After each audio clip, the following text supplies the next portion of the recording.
이 시간 은혜 받으실 말씀은 시편 16편 3절에 있는 말씀을 보도록 하겠습니다. 구약성경 811면 시편 16편 3절을 찾아보도록 하겠습니다. 다 찾았습니까? 이야, 대단하시네. 금묻혔네 아주. 자, 시편 16편 3절 우리 같이 한번 읽어보겠습니다. 시작. 땅에 있는 성도는 존귀한 자니 나의 모든 즐거움이 저에게 있도다. 할렐루야. 여호와 하나님을 찬양합니다. 예수님 성령님을 찬양합니다. 오늘 수요 예배에 온 것 같이서 모였으며 그리고 유튜브를 통해서 예배드리게 하심을 감사드립니다. 하늘문을 활짝 열어 주옵소서. 은혜와 축복을 내려 주옵시고 우리의 영안이 열리고 우리의 영음 듣게 하시고 그리고 축복의 문이 열리게 하시고 하나님 안에서 좋은 일들이 많이 있도록 역사하여 주시옵소서. 대전 힐링교회 영동 힐링기도원 신명국지대단 기도치유 아카데미와 함께 하심을 감사드리고 거룩한 운동 부문을 통해서 한국과 세계의 거룩한 운동을 펼쳐가게 하심을 감사합니다. 거룩한 운동은 기도 운동이요, 말씀 운동이요, 사랑 운동이요, 성령 운동이요, 치유 운동이요, 새 마음의 운동이요, 새 마을 운동이며 우리가 이제 하나님께서 주시는 바 비전을 가지고 나부터 거룩하게 되겠다는 구호를 외치면서 달려가고 있습니다. 거룩한 성도, 거룩한 교회, 거룩한 가정, 거룩한 나라가 되고 달걀신앙, 달걀목회, 오직 기도, 오직 말씀, 오직 사랑, 오직 성령 운행, 오직 치유로 무장해서 영혼을 살리고 교회를 부흥시키고 한국교회, 세계교회와 민족복음을 세계회번을 이루는데 거룩한 도구, 거룩한 통로가 되도록 하나님이 축복해 주옵소서. 오늘 이 시간도 하나님이 함께 하실 줄로 믿고 예수 그리스도의 이름으로 간절히 기도드립니다. 아멘. 할렐루야. 옆 사람 인사하겠습니다. 좋은 일이 일어났습니다. 좋은 일이 일어났습니다. 좋은 일이 일어났습니다. 유튜브로 예배드리는 장소도 좋은 일이 일어났습니다. 아멘. 시편 16편 3절에 있는 말씀을 바탕으로 해서 상품과 작품, 상품과 작품 이와 같은 제목으로 하나님의 말씀을 전하도록 하겠습니다. 먼저 첫째 우리가 상품에 대해서 알아보도록 하겠습니다. 상품이란 무엇입니까? 이 상품은 사고 파는 물품을 말하는 거예요. 상거래가 목적인데 사고 파는 물품이 상품이다 하는 것입니다. 우리 성경에 상품에 대한 단어들이 많이 나오는데 그 중에서도 욥기서 41장 6절 욥기서 41장 6절에 보니까 어찌 어부의 떼가 그것을 상품으로 삼아 상고들 가운데 나누겠느냐. 이 상고들은 장사꾼들을 말하죠. 그러니까 어부가 물고기를 잡아가지고 그걸 상품을 만들어서 사고 판단 말이죠. 그런 물품을 만들어가지고 상고들, 장사꾼들 사이에서 나누겠느냐. 이제 각자 가지고 와서 판다 이 말이죠. 이렇게 이제 상품이란 말이 나오는데 어부의 때, 어부들이 뭘 잡을까요? 물고기를 잡습니다. 지금 이제 겨울이 다가왔어요. 이 겨울 되면은 우리가 찌개 가운데 동태찌개가 생각나죠. 그렇죠? 우리 할머니 살아계실 때는 동태찌개를 참 잘 끓이셨어요. 나는 할머니하고 같이 이제 살았기 때문에 우리 할머니가 동태찌개를 많이 해주셨습니다. 그 된장 풀어가지고 고추장 좀 매콤하게 풀고 거기다가 이제 동태 집어넣고 그다음에 두부 집어넣고 팥송송 썰어놓고 이래가지고 보글보글 끓여가지고 그거 먹으면 뭐 김치하고 그것만 있으면 되는 거예요. 그냥 밥 뚝딱뚝딱 뭐 밥도둑이에요. 밥도둑. 그 동태찌개가 얼마나 맛있었는지 겨울만 되면 전 동태찌개 생각이 나요. 그런데 이 동태는 뭡니까? 명태를 얼린 게 동태요. 그죠? 명태는 생태란 말이에요. 생태인데 그거를 얼린 게 동태요. 그리고 그거를 겨울에 이제 막 얼렸다 녹였다가 얼렸다 녹였다 하면서 말린 것을 황태 그래요. 이 동태나 명태는 지방질이 적고 담백한 맛이 있어가지고 비만증이든가 이 다이어트 하는 사람들도 마음껏 먹어도 괜찮은 게 생선이 명태라는 생선인데 이거는 머리부터 발끝까지 우리 다 먹는 거기 때문에 얼마나 먹어도 좋은 거예요. 동태 머리 같은 거 넣고서 끓이면 얼마나 맛있습니까? 꽁지고 뭐다 버릴 게 없어요. 근데 황태는 겨울 내내 얼렸다 말렸다 얼렸다 말렸다 해가지고 그걸 이제 황태를 만들어서 황태찜, 또 뭐 황태구이, 또 황태국. 이 황태는요 다 뭐든지 만들어 먹어도 좋은데 이 황태는 특히 우리 몸에 독을 제거하는 그런 효능이 있어요. 그래서 황태국을 먹으면 숙취를 해소하니까 옛날에 술 많이 먹던 사람들은 아침에 일어나면 달걀국 내지는 황태국을 끓여 먹는단 말이에요. 이 숙취를 해소하기 때문에. 그리고 우리가 뭐 방부제니 농약이니 이 섞여 있는 독의 요소들도 많이 음식 가운데 들어오잖아요. 그래서 우리 몸에 뭐 암이 걸리고 심혈관, 뇌혈관 질환들이 많이 오게 되는데 이런 것들을 예방하고 치료하기 위해서는 황태국이나 황태찜, 뭐 황태구이, 이 황태를 많이 먹게 되면은 독을 제거하는 데 좋다는 거예요. 그래서 사람들이 황태들을 요리를 해서 먹는 걸 좋아하죠. 근데 이제 이 명태를 가지고 여러 가지를 만들어요. 우리가 코다리라는 게 있습니다. 코다리 아시죠? 이 코다리 또 요리 참 맛있지 않습니까? 그 코다리는 명태의 내장을 빼는 거예요. 그래서 이걸 말린 겁니다. 말리는데 바짝 말리는 게 아니고 우리 달걀을 반숙하듯이 반쯤 말리는 게 그게 코다리라는 거예요. 코다리를 통해 가지고 또 맛있게 또 찜을 하고 또 뭐 여러 가지 뭐 굽고 뭐 찌고 해가지고 그거 먹지 않았습니까? 참 사람들은 참 재주들이 다양해요. 재주가 많아. 그래가지고 코다리는 근데 이 명태를 속을 빼고 내장을 빼고 바짝 말린 거 있어. 바짝 말린 거. 또 그거는 북어라고 그래. 북어. 옛날에 이제 우리 시골에 보면은 그 북어 또 몇 마리 또 집을 엮어가지고 또 매달아 놓고 이제 빼가지고 끓여 먹기도 하고 그러는데 여자들하고 북어는 아침 저녁으로 두드려 패야 이게 부들부들하다. 이제 근데 야 요즘에 그게 좀 맞는 말 같기도 해요. 이 여자들을 좀 이게 말이야 어떻게 보면 온유하고 좀 어떻게 겸손하게 만들 수 있을까? 이걸 조석으로 두드려 패야 될 텐데 말이야. 그러다 보면 또 이거 무슨 가정폭력, 그냥 뭐 아동폭력, 성폭력 뭐 전부 폭력으로 또 이게 붙잡혀가니까 때릴 수도 없고 이걸 어떻게 하면 이렇게 부드럽게 만들까? 이게 숙제예요, 숙제. 그래서 결국 뭐냐면 이제 명태를 많이 먹어야 돼. 북어를 많이 먹고 코다리 많이 먹고 생태를 먹고 동태를 먹으면서 깨닫게 하는 수밖에 없어 이거는.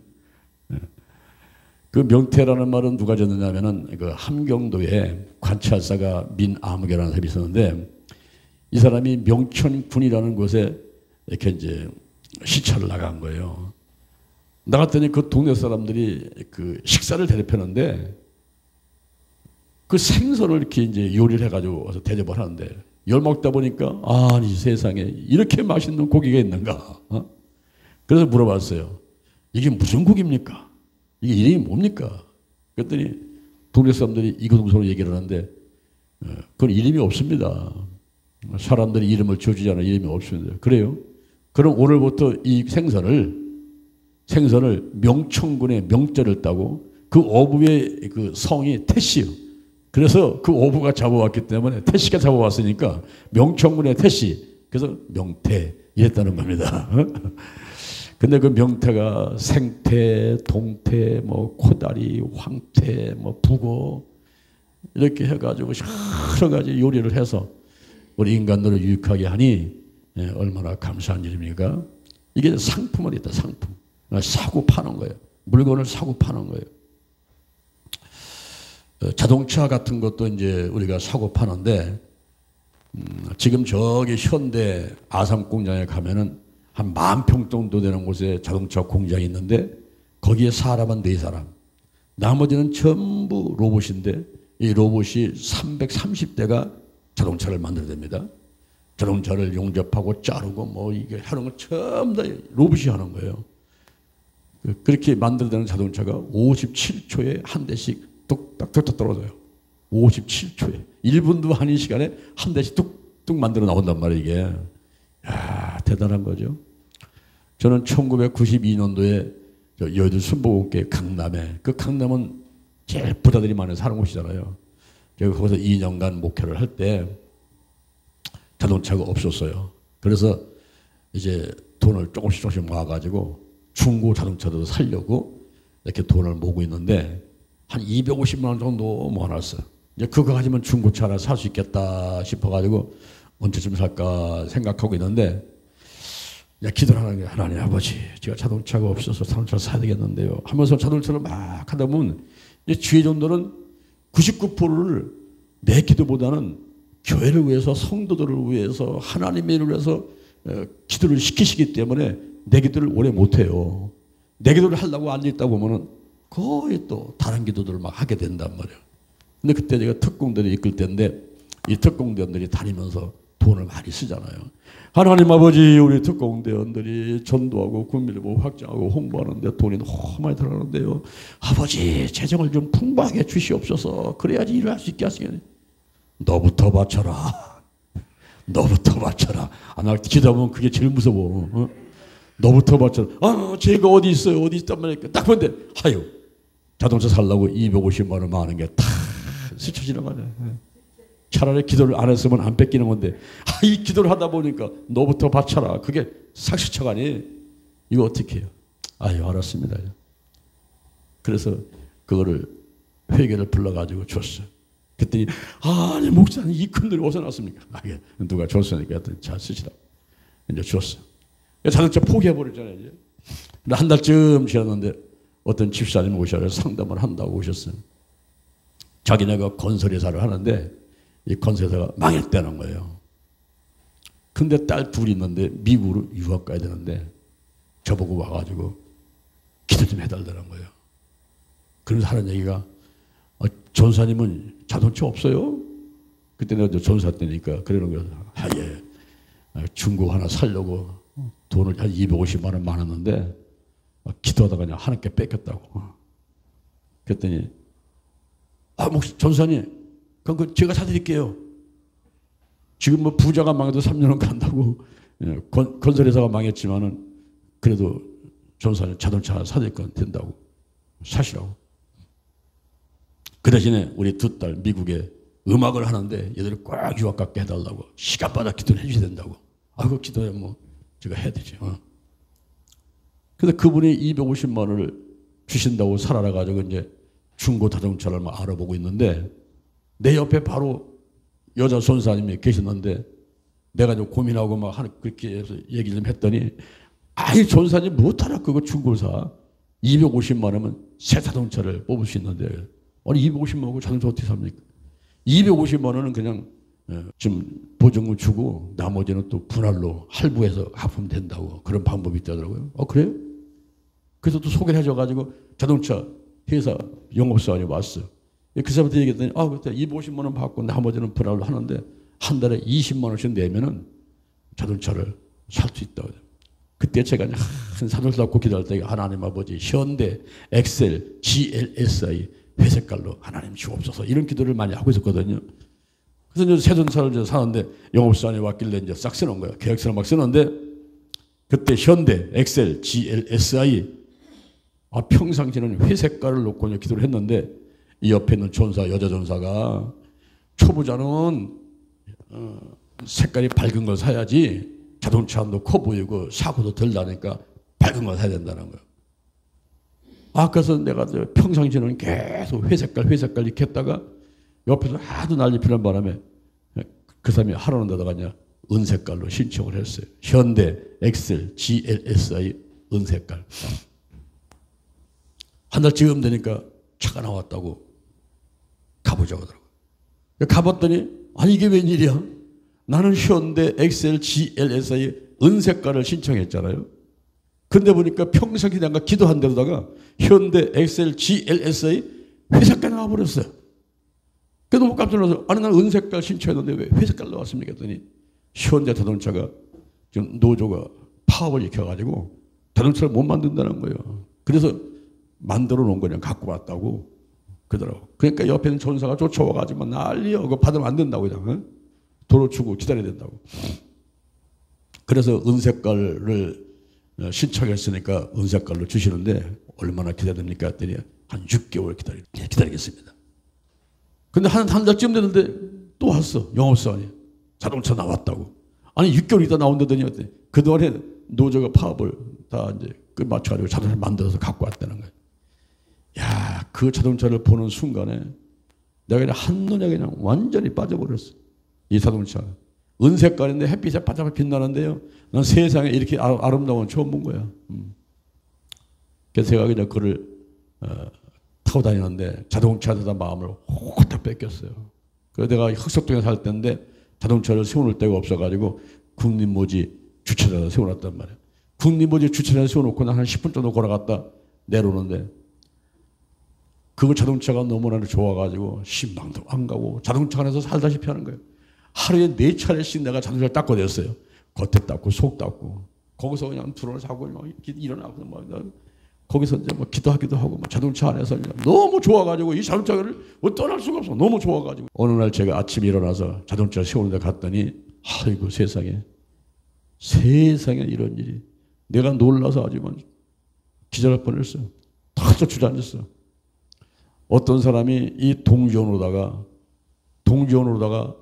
내 자동차를 긁었는데 이를 뾰족한 페인으로다가 긁으면 이 줄이 가늘게 나잖아요. 이 동전으로 긁게 되면요, 이게 움푹 패여가지고 굵게 나버려. 지붕만 빼놓고 내 자동차를 뺑뺑 돌아가면서 완전히 고무를 만들어놨어. 털썩 주저앉아가지고 멍하고 아무 생각도 아무 말도 안 나와. 그냥 너무 놀라가지고. 근데 그때 다 두 가지가 스쳐지더라고요. 두 가지가 다 스쳐가는데 그 한 가지가 내가 자동차를 하나님보다 더 좋아했구나. 이 자동차가 내 마음을 뺏어가는 우상이 되어버렸어. 그래가지고 신방도 안 가고 하나님을 잘 하지 않고 그냥 거기서 하루에 4차례씩 자동차 닦아대면서 자동차 살다시피 하고 있으니까 이게 뭐 하나님 보시기에 기뻐하실 리가 없죠. 또 한 가지 딱 스쳐져나가는 게 내가 11주를 안 했구나. 1000만 원짜리 자동차를 선물을 받았는데 그중에 10분에는 100만 원을 내가 11주를 해야 되는데 선물을 받고 11주 한다는 건 생각도 못했어요. 11주를 안 했구나.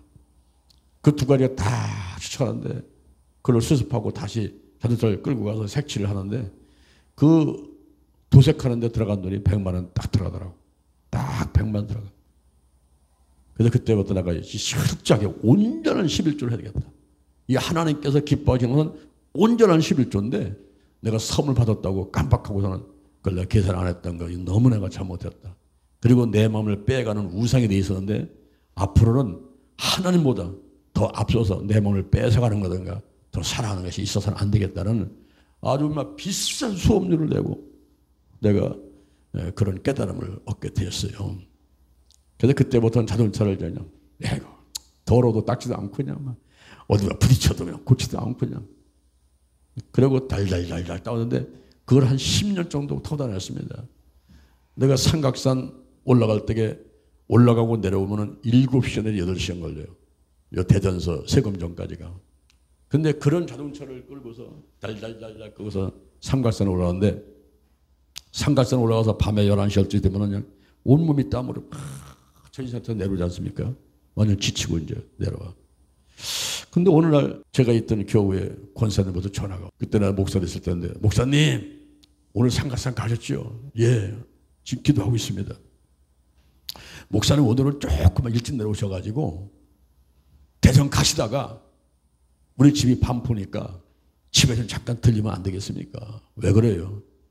예, 우리 딸이 고등학교 3학년인데 이번에 대학을 들어가야 되는데 수능시험을 잘 봐야 되겠습니다.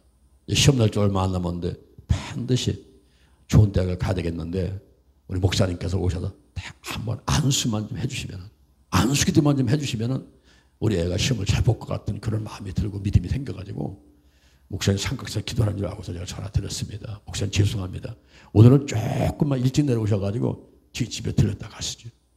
그렇게 해야죠. 그래서 이제 내려다 그 집을 들렸어요. 지하에다가 차를 세워놓고서 갔더니 그 아이가 있더라고. 그래서 그 아이를 내가 가득 기도를 해줬어. 지혜를 주시고 청명을 주셔가지고 생각나게 하시고 갖추셔가지고 지금까지 배웠던 실력 이상으로 좋은 성적 나오게 하고 원하는 대학에 들어가게 해달라고 간절히 기도를 했습니다. 그래서 이제 저는 이제 커피 한 잔 얻어 마시고서 이제 내려오니까 그 권사님이 나를 쫓아 내려오셨어. 지하까지 쫓아내려왔어요. 그래서 내 자동차 보더니 아니 목사님 아직도 이 자동차 타시는 거예요? 그분 내가 이제 그 반포 이가고 있을 적에 거기에 이제 있던 권사님이었기 때문에 그 사정을 잘 아시거든요. 아니 아직도 이걸 타시라고. 예, 한 10년 됐지만 뭐 쌩쌩해요. 그랬더니 아니 쌩쌩하긴요. 10년 넘어가지고 뒤에 보면 다 녹수고 덜덜덜고 그러는데 이게 뭘 쌩쌩하냐고. 아유 목사님 제가 자동차 한 대 빼드릴 테니까 빨리 알아보세요. 아유 그러면 감사하죠. 예, 목사님 마침 우리 남편도 모르는 내가 돈 꿔줬다가 못 받을 것 같았는데 그걸 받게 됐어요. 그러니까 없는 신 잡고 목사님 자동차 빼드릴 테니까 빨리 알아보시라고. 아 감사합니다. 그래서 이제 그 차를 끌고 내려왔어요. 내려와서 아버지 이제 드디어 내가 이제 엑셀 말고 좋은 걸 타게 됐는데 제가 이제 그랜저를 뽑을까요? 소나타를 뽑을까요? 막 이러면서 막 고민을 하고 있는데 그때 노인들 얼굴이 확 지나다니는 거예요. 노인들 우리 대전 실버대학의 어르신들 얼굴이 막 왔다 갔다 해. 우리 교회 봉급 보수가 없는데 이 어르신들이 멀리서 이제 버스 타고 오시기도 이렇게 하는데 우리 봉급 보수 있어가지고 우리 부교육자가 한 바퀴 돌아서 모시고 오면 참 좋겠다.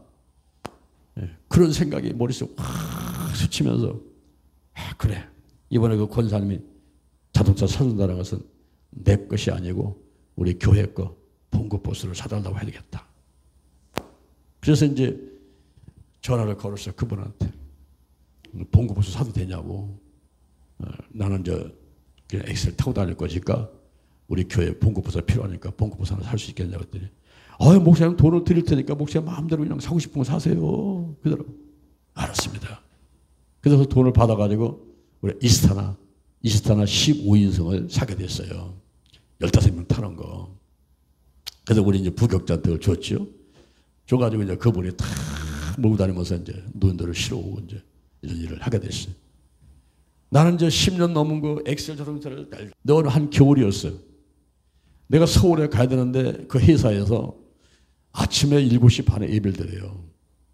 내가 여기서 새벽 끝나고서는 한 130, 150을 놓고 달려가야 거기 7시나 7시가 도착한다고. 근데 집을 나오려고 하는데 보니까 눈이 어마어마하게 쏟아져가지고 지하실에서 밖으로 올라오지를 못하는 거예요. 이 자동차가.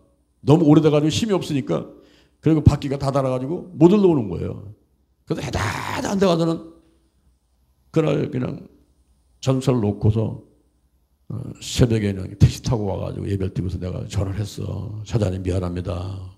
오늘 제 예배를 가려고 하는데 자동차가 막 눈길에 빠져나오지 못해가지고 못 올라가더니 미안하다고. 그랬더니 그냥 뭔 자동차가 왜 그래 막 불평이 많아 막 그 사장님 꼭 예배를 드려야 되는데 왜 못 오냐고 막 이러면서 죄송하다고. 내가 안 가려는 게 아니라 이 자동차 그러니까 안 가. 죄송하다. 근데 어느 날 그 사장님하고 회장님하고 제가 식사를 하는데 회장님이 나한테 물어봐. 목사님은 요즘에 무슨 자동차를 타고 다니십니까? 그래서 예, 저는 그냥 한 10년 됐는데요. 엑셀 그냥 고장 나서 가세터도 왔다 갔다 하고 그냥 병원에 자주 가는 그냥 중고차인데 좀 타고 다닌다고. 그랬더니만 목사님 그 고속도로 다닐 때 위험하니까 큰 걸로 자동차 하나 빼세요. 우리 회사에서 자동차를 사드리겠습니다. 그러는 거예요. 그래서 그러면 감사하죠. 제가 알아보겠습니다. 그리고 내려와서 이제 막 자동차 영업사원을 불러가지고 이것저것 다 알아보니까 그 당시에 가장 우리한테 쓰기에 적당하고 우리 성도들도 또 모셔오고 그러면서 또 내가 또 타고 다니고 이렇게 하는 게 카니발이야.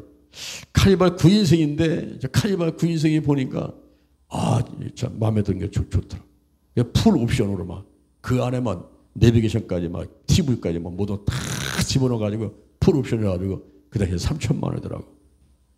근데 그거를 견적을 뽑아다가 또 줬더니 회사에서 그걸 사시라고. 그래서 어느 날 예배드리러 갔더니 자동차 빼가지고 키까지 딱 해서 딱 주더라고. 얼마나 감사한지. 근데 3일 있다가 그 회사의 사장님이 저를 불러가지고 목사님 우리 회사에서 목사님한테 3천만 원짜리 자동차를 하나 사드린 다음에 우리 회사가 엄청 축복받았습니다. 그게 무슨 복 받았습니까? 그랬더니 경기도 토평지구에 7,500평의 땅이 나왔는데 건설회사는 땅만 있으면 은행하고 PF를 일으켜가지고 은행에서 돈을 주고 건설회사는 건축을 하고 이걸 팔아가지고 은행에 빚 갚아버리고 이렇게 하는 그런 제도가 있는데 그 구리 토평지구에 7,500평의 땅을 살려고 건설회사 212군데 회사가 달려들어가지고 제비를 뽑는 거예요. 제비를. 그런데 그 사장님이 맨 뒤에 앉아있다가 마지막 한 장 남은 거 211명이 다 뽑아갔는데 닭광이야. 닭광인데 마지막 한 장 남은 거 가서 그냥 뭐 어쩔 수 없이 마지막 한 장이니까요. 그거 집었는데 그게 당첨이야. 그래가지고 7,500평에다가 1,000억 이상의 돈을 들여가지고 아파트를 크 짓고 분양을 하게 되는 이런 어마어마한 축복받게 된 거예요. 그때 제가 거기에 이제 그 모델하우스를 짓고 오픈할 때도 제가 가서 이제 예배를 드리고 했는데 아 그렇구나. 사람이 무엇을 심든지 그대로 거둔다 하는 말이 있듯이 우리가 이 땅에서나 하늘에서나 우리 하나님의 상급이 있구나 하는 사실을 깨닫고서 저 그때부터 카니발 자동차 타고 다녔는데 막 떳떳한 거예요. 사람이 준 게 아니라 하나님이 주신 거예요. 하나님이 이 주의 종을 사랑하셔가지고 엑셀 달달달달 타고 다니는데 또 자동차 이스타나가 왔지만은 그거는 또 제가 타지 않고 성도들을 위해서 내주었더니 하나님께서 더 좋은 걸 주신 거예요. 카니발을 주신 거예요. V에서. 그래서 지금까지 저거를 23년을 제가 이제 타고 다니는데 오늘 아침에 이렇게 계기판을 보니까 한 18만 정도 뛰었더라고요. 그래서 제가 23년을 뛰었지만은 이 관리를 잘 하면서 뭐 멀리 가지 않으니까 쌩쌩해요. 그래서 앞으로 한 10년은 더 타겠네.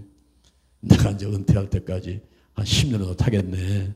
나이 80대면 이제 키 반납해야 돼요. 운전 못 합니다. 이제. 그러니까 이제 면허증 반납할 때까지 탈 수 있겠다. 그런 생각 들고 그 안에 이제 혹시 누가 또 하나님께서 감동 주셔가지고 자동차를 사준 사람이 있으면 또 바꾸겠지만은 나는 뭐 내가 돈이 없으니까 내 스스로 저거를 뭐 없애버리고 살 수 있는 그런 능력이 안 돼요. 그러니까 주면 타는 것이고 안 주시면 안 타는 것이고 자동차 없으면 걸어 다니고 버스 타니고 뭐 저는 지금까지 평생 동안 하나님 일을 하면서 그렇고 평생 동안 자동차를 내 손으로 사본 적이 없는 거예요. 하나님이 주신 데다가 그대로 그냥 타고 다니고 있는 그런 상황인 것입니다. 이 물고기나 자동차나 이런 것들은 다 상품이란 말이에요. 사고 파는 거라는 그런 물품인데 상거래를 목적으로 해서 이제 만들어가지고 돈 받고 사고 파는 것 이런 것들을 우리가 상품 이렇게 말을 하는 것입니다. 그러면 두 번째로 작품이라는 말이 있어요. 작품은 뭘까요? 작품은 만든 물품을 말하는 거예요. 예술 창작 제작물이라고도 할 수가 있는 것입니다. 그런데 이 작품은 작품이나 무슨 상품도 마찬가지지만은 작품이나 상품이나 수요 공급의 법칙이라는 게 있어요. 수요 공급의 법칙.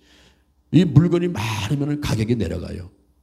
물건을 많고 사는 사람이 적으면 가격은 푹푹 내려갑니다. 그런데 물건은 얼마 안 되는데 살려고 하는 사람이 많아요. 경쟁이 붙겠죠. 그런 경우는 가격이 막 뛰어 올라갑니다. 자, 다이아몬드가 비싸요. 왜 그렇습니까? 얼마 안 되는데 사람들이 많이 살려고 한단 말이에요. 여러분이 귀걸이, 코걸이, 뭐 반지 뭐 다 해서 금을 했어. 금값이 막 올라가 막. 왜 올라가는가? 금은 얼마 안 되는데 살려고 하는 사람, 필요한 사람이 많을 때는 금값은 올라가야 돼 있어요. 그런데 만약에 이 세상에 하나밖에 없는 물건을 한다면 그건요, 부르는 게 값이겠죠. 그렇죠. 피카소라는 사람이 있습니다. 이 피카소는 스페인 사람인데 화가입니다. 천재입니다. 20세기를 대표하는 그런 화가였어요. 이 사람은 이름이 길어요. 우리가 흔히 피카소 그러는데 그 앞에 이름이 58자야. 58자라서 이걸 다 읽을 수도 없고 외울 수도 없어. 그냥 보면 누구 해가지고 끝에가 피카소야. 피카소. 그런데 이 피카소가 그린 그림이 얼마나 유명한지 이걸 막 부르게 값이야. 부르게 값이야. 그래서 어떤 사람들은 그림을 가지고 그 재산을 증식해가는 그런 일을 하는 사람도 있고, 피카소 그림을 하나 살려면 돈을 수백억 줘야지 살 수가 있는 그 유명한 그림들이란 말이야. 근데 한 번은 피카소가 어느 카페에 가가지고 커피를 마시고 있는데, 그때 한 부인이 다가와가지고 유명한 화가시니까 초상화 좀 한번 그려달라고. 그럼 제가 대가를 지불하겠다고 그랬어요. 그랬더니 그렇게 하자고. 내가 시간 있으니까 그렇게 하겠다고. 근데 그 부인을 앉혀놓고서는 그냥 쓱싹쓱싹쓱싹 한 몇 번 동안 해가지고 초상화를 딱 그렸어. 자, 가지시라고. 그랬더니 부인이 너무 마음에 들어가지고 이거 얼마를 드리면 될까요? 그랬더니 8,000억을 주세요. 아니 8천만 원.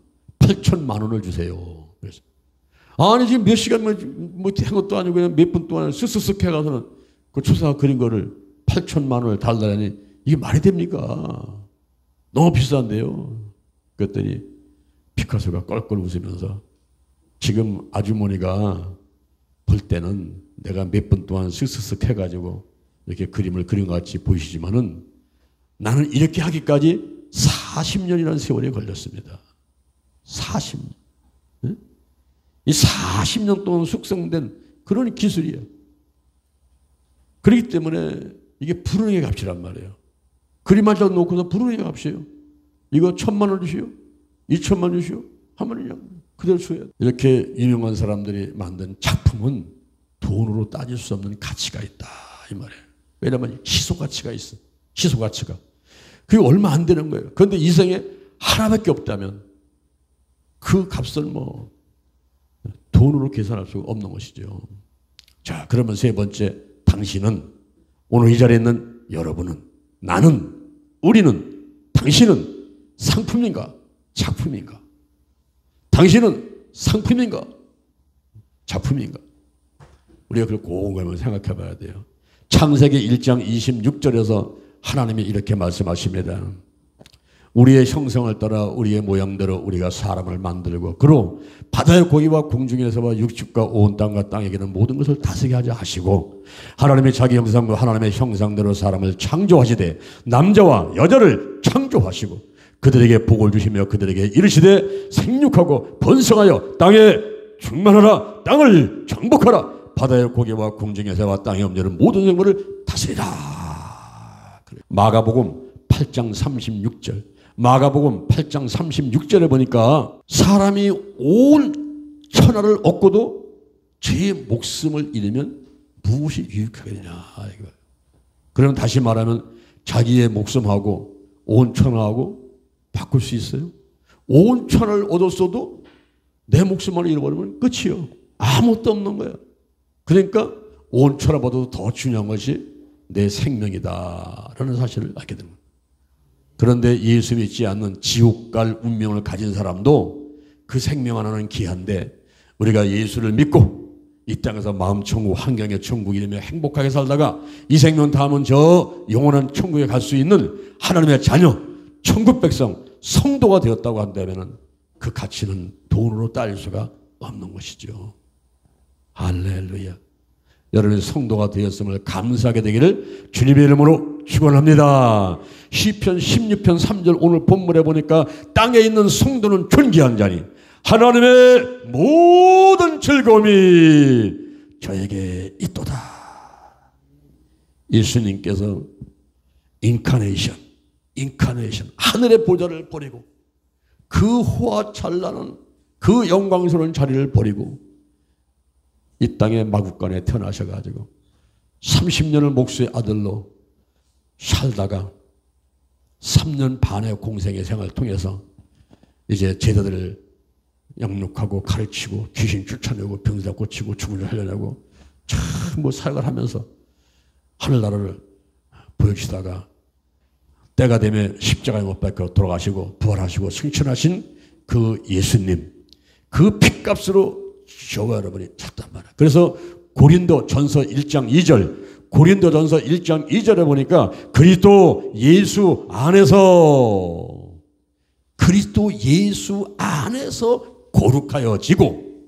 거룩하여지고 성도라 부르심을 입은 자들 그랬습니다. 그러니 그 성도가 이 땅에 존귀한 자고 하나님의 모든 즐거움이 저에게 있다는 거예요. 이 세상에 가장 아름다운 꽃이 인꽃이라는 거예요. 장미꽃도 아니고 호박꽃도 아니고 나름대로 다 이쁘지만은 아름다움이 있지만은 근데 인꽃이 가장 아름다운 꽃이라는 거예요. 자녀는 부모의 영광이요. 성도는 바로 하나님의 영광입니다. 이 성도가 자랑이고 멸관이고 성도가 되는 것이 얼마나 이것이 복 있고 그리고 감사하고 하나님께는 영광이고 하나님께는 즐거움이고 그런 것을 오늘 복 말씀에서 말씀해주고 있는 것입니다. 할렐루야. 우리는 상품도 아니에요. 작품도 아니라 더 나아가서는 걸작품, 걸작품, 마스터피스. 세상에 단 하나밖에 없는 존재. 우리 여호와 하나님은 한 분이셔. 그래서 하나님이야. 하나님. 저 하늘에 계신 하느님이 아니라 우리 하나님은 하나밖에 안 계신 유일한 존재. 하나님. 여호와 하나님. 근데 그 형상과 모양대로 만들어진 저와 여러분도 유일한 존재죠. 하나밖에 없어요. 나라는 존재는 전에도 후에도 없는 유일한 존재란 말이에요. 사람들은 눈이 2개고 코가 1개고 입이 1개고 귀가 2개고 그 개수하고 달린 의식은 다 비슷하지만은 그러나 사람마다 생긴 모습이 다르단 말이에요. 나무의 잎사귀도 생긴 모습이 다르고 이렇게 겨울에 눈이 많이 오면은 그 눈송이조차도 하나하나가 다 다르게 생겼다는 이 개성이 있고 독특한 그런 특징을 갖고 있단 말입니다. 그래서 상품이 아니에요. 우리는 사고 파는 그런 존재가 아니란 말이죠. 사고 파는 존재가 아니라 작품이에요. 작품. 하나님이 만드신 존재인데 걸작품이야. 뭐 전에도 후에도 없는 오직 하나. 할렐루야. 그러니 한 사람 한 사람 성도가 얼마나 귀중한 분인지 그분 앞에서 두려워 떨고 그분을 존경하고 사랑하고 도와주고 할렐루야. 그럴 줄로 믿습니다. 근데 막 무시하고 막 투명인간 취급하고 왕따시키고 잃어버리면 하나님이 안 기뻐하신단 말이에요. 우리 한 사람 한 사람이 하나님의 형상과 모양대로 만든 존재고 세상에 하나밖에 없는 존재인데 얼마나 귀해. 돈 주고 살 수가 없어요. 온 천하고 바꿀 수가 없어요. 할렐루야. 우리 옆에 사람 봐봐. 옆에 사람 어떻게 생긴다 봐봐. 가만히 살펴봐. 어떻게 생겼냐. 한번 따라합니다. 우와. 아주 놀래야지. 하나님의 작품 보고 놀래버려야지. 우와. 근데 여러분, 우리 유행가도 이런 말이 있잖아. 얼굴만 예쁘다고 여자냐? 뭐가 이뻐야 돼요? 마음이 이뻐야 되나? 마음이 이쁜데 예수님께서 말씀하시기를 나는 온유하고 겸손하다. 내 멍에를 메고 내게 배우라 그랬어요. 저는 지금 이제 목회 35년 이상을 하면서 쭉 보니까 내가 이거 온유하고 겸손한 마음을 갖는 것이 이게 하나님이 기뻐하시고 하나님의 일을 하는데 적당하고 내가 그렇게 온유하고 겸손한 사람이 돼야만이 하나님께서 더 크게 쓰시겠구나. 그런 생각을 하게 됩니다. 어제 저녁에 2024년도 12월 3일 날 오후 10시 45분 윤석열 대통령이 담화문을 발표하면서 비상계엄령을 선포했지 않습니까? 44년 만에 우리나라 역사에 44년 만에 비상계엄령을 선포했어요. 가슴이 두근두근 뛰고 어떻게 할 바를 모르겠어. 그래서 내가 그 시간대에 전부 소식을 전했지. 단톡방으로 한 5천 명한테다가 소식을 전했어. 그리고 사멸한테 우리 아들한테 전화 걸어가지고 야, 너 집 밖에 나오지 마라. 집안에 꼭 저 밖에 있어. 나오지 말고. 지금 군인들 와가지고 전부 다 뭐 총칼 갖고 와가지고 이제 막 정치, 경제, 사회, 군사 모든 분야를 전부 통제하고 사법까지 보고 다 갖고서 움직여 나가는 거예요. 비상계엄이 벌어지게 되면은. 이제 뭐 국회의원 다 해산돼 버리고 이제 뭐 그 무슨 정당 활동 뭐 데모 이런 거 아무것도 못해 이제.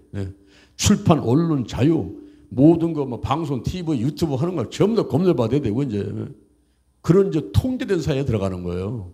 이게. 그러니 윤석열 대통령이 얼마나 답답하면 비상계엄을 선포했겠냔 말이에요. 지금 예산은 4조 원 이상이 삭감돼가지고 모든 경찰, 검찰, 어디 중요한 대통령실이고 뭐고 다 손발을 다 묶어버리는 거예요. 활동을 못 하게끔. 야당이 국회의원 숫자가 많다고 그래가지고 다 통과되고 막 검사 탄핵하고 감사원장 또 무슨 검사들 막 다 탄핵해버리려고 하니까 이거 국민들 생각하고 그러니까 고민 끝에 이제 비상계엄을 선포를 했는데 그리고 나서 15분 있다가 11시에 계엄사령관을 이제 임명을 했지 않습니까? 계엄사령관 임명하고 나서 이제 그때부터 올스톱인데 한 가지 길이 뭐냐면 국회의원들이 300명 가운데 150명이 모여가지고 이 계엄을 해제를 의결을 하게 되면은 대통령도 그 계엄을 다시 또 해제를 해야 되는 그런 상황이었어요. 그러면 옛날에 전두환 때도 그렇고 이 비상계엄을 선포하려면요 군대를 동원해야 된단 말이에요. 그죠? 군대를 신속하게 이동을 시켜가지고 중요한 기관을 딱 점령을 해버려야 돼. 방송국이든가 국회라든가 이런 데를 딱 점령을 해놓고서는 시작 들어가는데 윤석열은 군인 출신이 아니니까 이거 잘 몰랐던 것 같아 보니까 어슬렁 그 계엄군들이 국회를 모는 모습을 보니까 이걸 띄워도 지금 시간이 촉박한 시간에 어슬렁 그때 벌써 이미 국회의장부터 국회의원들은 12시 반에 딱 들어와서 딱 자리를 찾았는데 190명이 앉아있는 거예요. 150명만 있으면 되는데 벌써 190명이 자리하고 앉아있다니까 12시 반에 12시 반서부터 1시까지 그 30분간 손에 막 땀을 쥐는 그런 시간들이었어. 여러분들은 아무것도 모르고 그렇게 자고 있을지 모르지만은 아마 깨있는 이 사람도 있겠지만은요. 나는 막 기도하면서 막 이게 이 30분이라는 시간이 엄청 중요한 시간이야. 그때 계엄군이 들어와가지고 그 국회를 딱 점령을 해버리고 차단시켜가지고 국회도 다 잡아가고 이렇게 해버렸으면은 이 계엄령은 계속 되는 거예요. 그런데 창문을 깨고 들어오려고 하고 막 대치하고 하는 가운데서 12시 반 되고 그러면서 안건이 올라오고 막 방망이 뜯이고 1시에 해버리니까 계엄군들이 들어오지 않은 상태에서 이게 그냥 계엄 해제 의결이 되어버린 거예요. 그리고 나서 이제 새벽에 4시 반에 이제 대통령이 비상계엄 해제를 국무회의에서 의결해가지고 다시 또 담화를 발표할 수밖에 없는. 그러니까 불과 6시간 정도. 그 6시간 또 밤새 안녕이야? 밤새 안녕. 어? 밤을 새운 사람도 있어 아마. 나는 너무 졸려서 잤지만은. 그래서 그런 어떤 것들을 내가 비상계엄 선포하는 거, 담화하는 거, 그 다음에 그 계엄 사령관 임명하는 과정, 그 다음에 또 해제된 것까지 내가 3번에 걸쳐가지고 5,000명한테 이걸 뿌려줬어. 소식을 뿌려줬어. 나 혼자 알고 기도하는 것보다는 같이 알고 기도하자는 그런 의미에서 내가 뿌려줬거든요. 그때 제가 가만히 생각해 봤어요. 이 윤석열 대통령이 오죽 답답했으면 비상계엄령까지 선포하면서 이렇게 국가를 안정시키려고 애를 썼는가. 이제 이런 면도 또 한편에 있었고 또 한편은 뭐냐면은 이 최고 통수권자가 가져야 될 덕목이 뭐냐면 이 칼이나 총으로 국민들을 다스리려고 하는 시대는 아니라는 사실을 빨리 알아야 된다. 이런 얘기예요. 지금은요, 이제 우리나라가 40년 이상 민주주의를 해왔기 때문에 계엄군들도 어제도 계엄군들이 오는데 시민들이 와가지고 막 이제 얘기를 하니까 계엄군들이 죄송합니다. 이 군인들이 지금 뭔가 위험이 있고 그냥 험악하게 나와야 되는데 오히려 그냥 장대에 죄송합니다. 이러니까 뭔 국가를 질서를 잡아 그게. 그리고 시민들이 막 달려가지고 막 가면 옛날같이 막 총 쏘고 칼 죽이고 이런 시대가 아니잖아 지금은 이게. 그러니까 지금은 이제 뭐냐면은 우리 이걸 알아야 돼요. 이 마음이 얼마나 중요한가. 무릇 지킬 많은 것보다 더욱 네 마음을 지켜라. 생명의 근원이 이에서 남이더라. 이게 잠언 4장 23절에 나오는 말씀인데 이것은 비단 내 생명을 지키기 위해서 그런 것만 아니라 우리가 개인이나 가정생활이나 교회생활이나 직장이나 또는 사업할 때나 이 국가할 때나 정치, 경제, 사회, 군사, 학문, 문화 모든 분야에서 내가 살아갈 때 필요한 것은 내 마음을 지키는 거예요. 내 마음을 지키고 이 마음을 넓혀가지고 이제는 바다 같은 마음이 아니라 하늘 같은 마음을 가지려고 노력해야 된단 말이에요. 우리 하나님 보세요. 하나님은요, 보이는 세계, 보이지 않는 세계, 지구와 뭐 태양과 은하계까지 전부 품고서 운영하시는 분이에요. 그렇죠? 천하. 여러분, 그 중국에 진시 황제라는 분이 있어요. 진시 황제가 불루초를 다려먹으면서 오래 살려고 했다는 그런 얘기가 이제 유명한 얘기인데, 이 진시 황제가 천하를 통일할 때에 그 천하라는 단어하고 곰이라는 단어 때문에 이 사람은 어려움도 있었지만 결국은 중국을 통일한 사람이야. 이 사람이 그 천하, 이 천하를 얻기 위해서는 그 검자, 한문으로 검자를 써놓고서는 그걸 가만히 쳐다보는 거예요.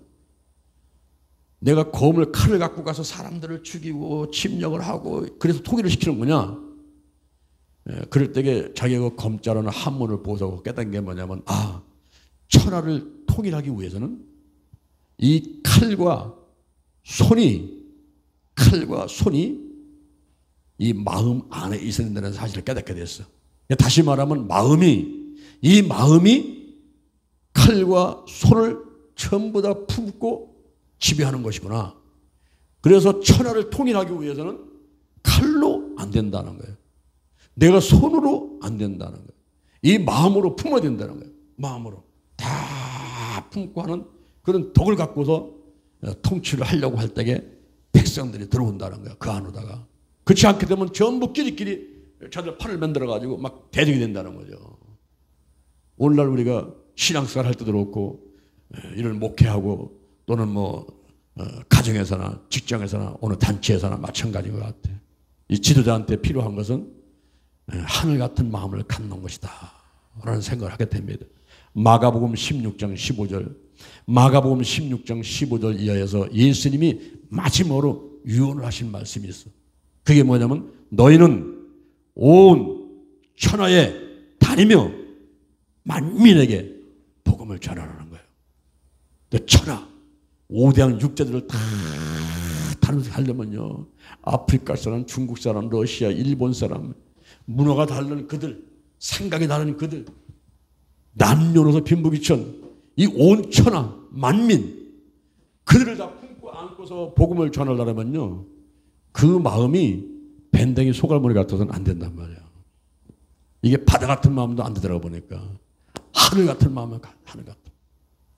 전 요즘에 와서 그걸 많이 깨닫더라고요. 하늘 같은 마음을 가져. 웬만한 죄와 허물은 덮어버리자. 웬만한 죄와 허물은 신경도 쓰지 말자. 똥개야 짖어라 기차는 달린다. 한번 따라합시다. 똥개야 짖어라 기차는 달린다. 우리의 소망이 분명하고 목표가 분명하고 목적이 분명하다면, 그것이 선하다면 그것만 바라보고 가면 돼. 그 목적을 향해서, 꿈과 비전을 향해서, 세워진 목표를 향해서 달려가는 거야. 나머지는 웬만한 것은 덮어버려. 허물을 덮어버려. 용서해버려. 할렐루야. 다 줘버려. 관심 갖지 마. 우리가 오늘 오다 보니까 한 집에 보니까 감나무가 있는데 감나무에 감이 한 5개 열렸더라고요. 저거 왜 저 사람 안 따먹는가 봤더니 지나가다 까치도 먹고 까마도 먹고 이래야지 다 따먹는 것보다. 그렇죠? 여러분 좀 먹을 게 있어야 사람이 모이는 거예요. 좀 속아줘야 돼. 못 본 척 해야 돼. 너도 먹어. 너도 먹어. 너도 먹어. 너도 먹어. 그런데 그냥 너무 맑게 깨끗하게 하면 맑은 물에 고기가 안 살아. 그죠? 지저분해. 다 주고. 못 듣는 척, 못 본 척, 모른 척. 그냥 좀 넘어가줘야 돼. 제 말고 넘어가줘야 돼. 그래야 지금 이게 지금 사람 맛이 나지 말이야. 너무 그냥 막 요것저것 따지고 덤벼들면요. 무서워. 무서워. 옛날 같으면 부고하고 여자는 그냥 어떻게 예? 조석으로 그냥 해서는 부들부들하게 만들어졌는데, 아유, 요즘에 여자분들이, 여기 여자분들 많이 안 되지만요. 아우, 무서워. 또 뭐, 직감, 영감, 그냥 뭐, 뭐 다 뛰어나, 다 뛰어나. 이러다 보니까 하나님보다 더 무서워. 차라리 하나님은 못 본 척 하시고, 모른 척 하시고, 말도 안 하시고, 그냥, 우리 하나님은 그냥 속도 없으셔. 그냥 또 품고, 그냥 또. 아무리 죽을 죄를 졌다도 주여 잘못해서 나오고 하면 또 품고 그냥 용서해주고. 이러시더라고 보니까 하나님은요. 내가 보니까, 나를 보니까. 내가 얼마나 하나님 속어서 말만 쓰였는지 몰라. 근데 그래도 또 하나님은 또 받아주시고, 두려지 마. 내가 너와 함께 할게. 놀라지 마. 나는 너의 하나님의 팀이. 이러면서 받아주시는 그 하나님. 내가 하나님을 믿으면서 왜 내가 예수님처럼 바울처럼 그렇게 살아가지 못할까? 뭐 이런 생각을 많이 하게 돼요. 그렇죠? 오늘 제가 여러분에게 상품과 작품에 대해서 말씀을 드렸어요. 상품은 서로 이렇게 사고 파는 그런 물품, 상거래를 목적으로 해서 사고 파는 이런 물품들인데, 우리가 물고기를, 생선을 사서 먹고 자동차를 사서 타기도 하고 이런 건 다 상품들이에요. 근데 작품이 있어, 작품. 이 작품은 만든 물품인데 수요 공급의 원칙에 의해서 이게 희소 가치가 있기 때문에 없을수록 작은 그 양이 작을수록 이거는 비싸단 말이에요. 그런 게 있어요. 그래서 아까 내가 피카소 얘기도 했지만은, 근데 우리 자신들, 우리 한 사람 한 사람 볼 때 나는 작품인가 상품인가? 우리는 상품은 아니죠. 그죠? 하나밖에 없는 유일한 존재. 근데 이 유일한 존재가, 짐승은 죽으면 가죽을 남기는데, 우리 사람은 죽으면 좀 이름을 남겨야 될 텐데, 이 땅에서 우리가 어떤 일을 하면서 사람들에게 혹은 가정이나 국가 공동체한테 유익함을 나타낼 수 있는 것입니다. 우리 마음을 하늘 같은 마음을 갖고 이 천하를 품어야 돼요. 천하. 한국교회, 세계교회, 막 5대한 6대죠. 천하를 품고 만민을 품고, 그래서 나가려면 우리의 마음이 하늘 같은 마음인데 예수님 쫓아서 온유하고 겸손한 마음들이 돼야만 되겠습니다. 그래서 우리가 영혼을 살리고, 그리고 교회를 발전시키고, 우리가 거룩한 운동을 펼쳐나가면서 2025년도에는 정말 하나님이 기뻐하실 일, 하나님께서 칭찬하실 일, 이런 일을 찾아서 열심히 해나가는 저와 여러분이 되었으면 좋겠습니다. 할렐루야. 그렇게 되는 여러분 되기를 주님의 이름으로 축원합니다. 축원합니다.